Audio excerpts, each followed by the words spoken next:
सनातन वैदिक भक्ति चैनल में आपका स्वागत है। प्रातःकाल योगासन। जय श्री कृष्णा। प्रथम आसन भस्त्रिका करेंगे। लंबी लंबी श्वास धीरे धीरे छोड़ते हुए, लंबी लंबी श्वास धीरे धीरे छोड़ते हुए। प्रतिदिन योगा करना अति आवश्यक है, आपको स्वास्थ्य के लिए बहुत लाभकारी है। तो सनातन वैदिक भक्ति चैनल के माध्यम से प्रतिदिन योगासन इसी प्रकार आप करते रहें। चैनल को सब्सक्राइब करना ना भूलें, बेल आइकन प्रेस कर दें डेली अपडेट्स के लिए। ट्विटर पर भी फॉलो कर सकते हैं और इंस्टाग्राम पर भी। तो धीरे धीरे करेंगे। इस आसन को करने से श्वसन तंत्र मजबूत होगा, पाचन तंत्र मजबूत होगा और मधुमेह भी कम होगा, रक्त संचार बेहतर होगा, तरल पदार्थ टॉक्सिक पदार्थ भी बाहर निकलेंगे शरीर से। प्रतिदिन करना अति आवश्यक है। कार्यकाल में पर्यावरण और प्रदूषण में प्रतिदिन परिवर्तन होता जा रहा है, जिससे सांस लेने में, श्वास में काफ़ी परेशानी आती है दिन प्रतिदिन, जैसा कि आप देखते हैं। तो प्रतिदिन कुछ समय निकाल कर अपने स्वास्थ्य के लिए योगासन करना अति आवश्यक है। प्रातःकाल सबसे उत्तम है। प्रातःकाल नहीं कर पा रहे हैं तो पूरे दिन में किसी भी एक समय निकाल कर ज़रूर करिए, क्योंकि योगासन से आपको मानसिक और शारीरिक रूप से भी शांति प्राप्त होती है। करना अति आवश्यक है। इसी प्रकार चैनल के माध्यम से करते रहें और शेयर करना ना भूलें, जिससे औरों को भी लाभ हो सके।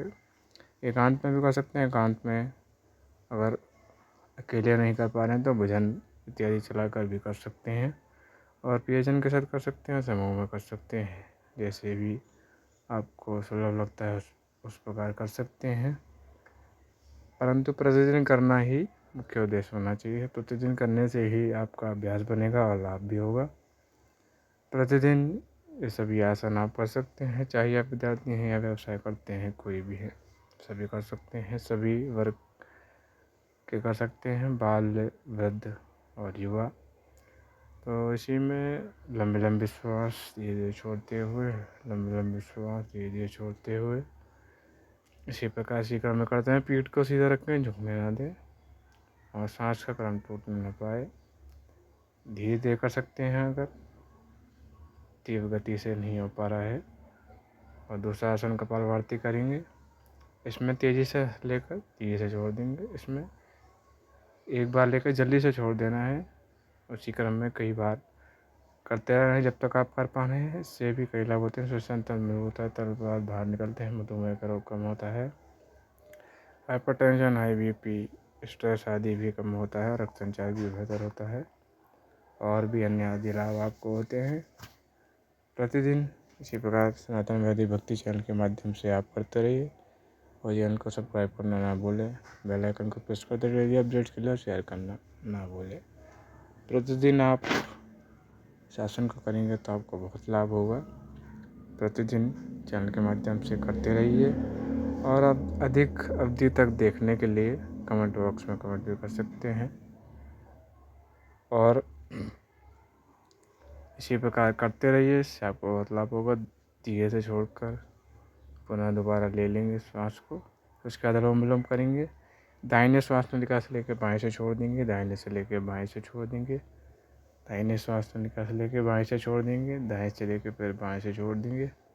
इससे श्वसन तंत्र मजबूत होगा, दाहिने और बाएं मस्तिष्क में रक्त संचार अच्छा होगा, थायराइड में भी लाभ होगा, स्ट्रेस भी कम होगा, हाई बीपी भी कम होगा और स्वास्थ्य भी अच्छा रहेगा। पाचन तंत्र भी मजबूत होगा, रक्त संचार बेहतर होगा, रोग प्रतिरोधक क्षमता भी बढ़ेगी और एंजाइटी जैसे रोग भी धीरे धीरे कम होते जाएंगे। उसके लिए प्रतिदिन करना ही मुख्य उद्देश्य होना चाहिए, क्योंकि प्रतिदिन आप करेंगे तो आपका शरीर बाहरी रूप से भी और अंदर से भी मजबूत होता जाएगा, क्योंकि बाहरी मजबूती से आंतरिक मजबूती भी ज़रूरी है। तो प्रतिदिन करते रहिए। उसके बाद योग ध्यान करेंगे। लंबी सांस लेकर मूलाधार चक्र की ओर ध्यान करेंगे। धीरे से सांस को नीचे की ओर लेंगे, मूलाधार चक्र का ध्यान करेंगे।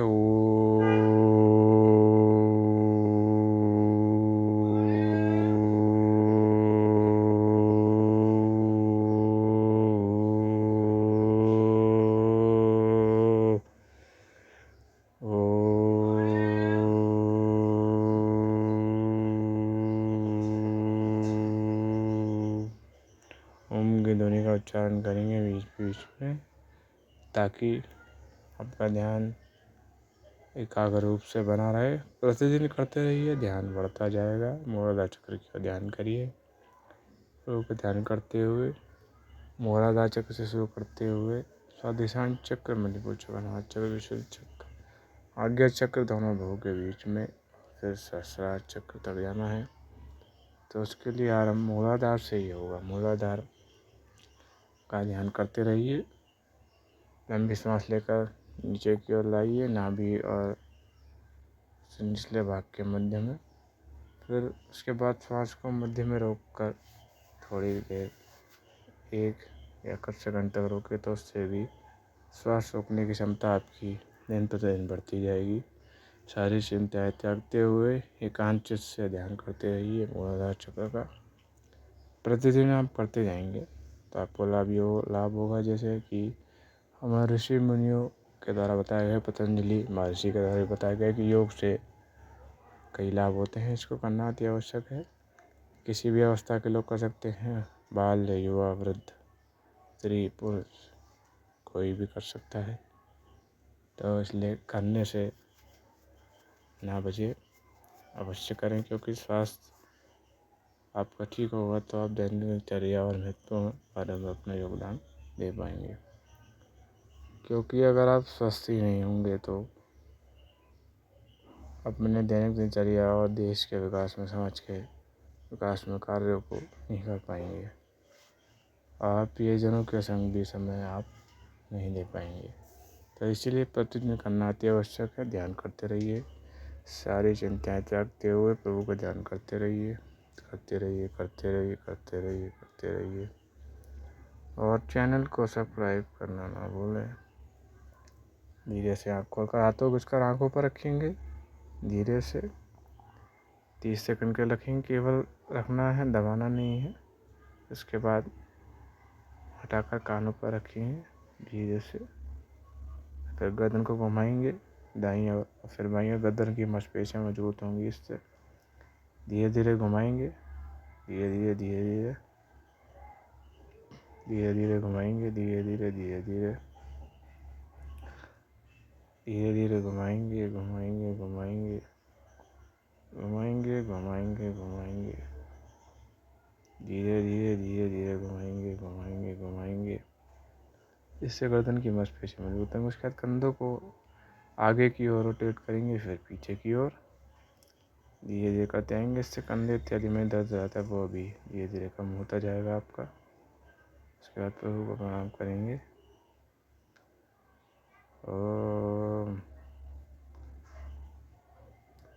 उसके बाद पैरों को सीधा करते हुए कलाइयों को घुमाएंगे, पंजों को ऊपर नीचे करेंगे ताकि पीठ इत्यादि में दर्द होता है वो आपको ना हो। धीरे धीरे करते जाएंगे प्रतिदिन, तो फ़र्क आप महसूस कर पाएंगे। धीरे धीरे करेंगे। उसके बाद हाथों से पंजों को छूने का प्रयास करेंगे, क्योंकि शरीर में लचीलता भी अति आवश्यक है। लचीलापन नहीं होगा तो कुछ कार्यों को करने में आपको परेशानी आ सकती है। शरीर में लचीलापन भी अति आवश्यक है। उसके बाद पवन मुक्तानासन करेंगे, पीठ के बल लेटते हुए घुटनों को छाती तक लाएंगे। फिर सिर से नासिका को घुटनों की ओर छूते हुए कुछ सेकंड तक रोकेंगे, जितनी देर रोक पा रहे हैं। उसके बाद पुनः पीछे करते हुए पुनः नासिका को घुटनों की ओर लाएंगे। एक बार फिर घुटनों की ओर नासिका को लाकर रोकेंगे, तो इससे पवन संबंधी रोगों से आप मुक्त हो जाएंगे। इसलिए इस व्यायाम का नाम पवन मुक्तानासन है। उसके बाद सीधे खड़े होकर पैरों को पीछे कर ले आते हुए षष्ठासन करेंगे। हाथों से एड़ियों को छुएंगे झुकते हुए। जितना झुक पा रहे हैं उतना ही झुकेंगे।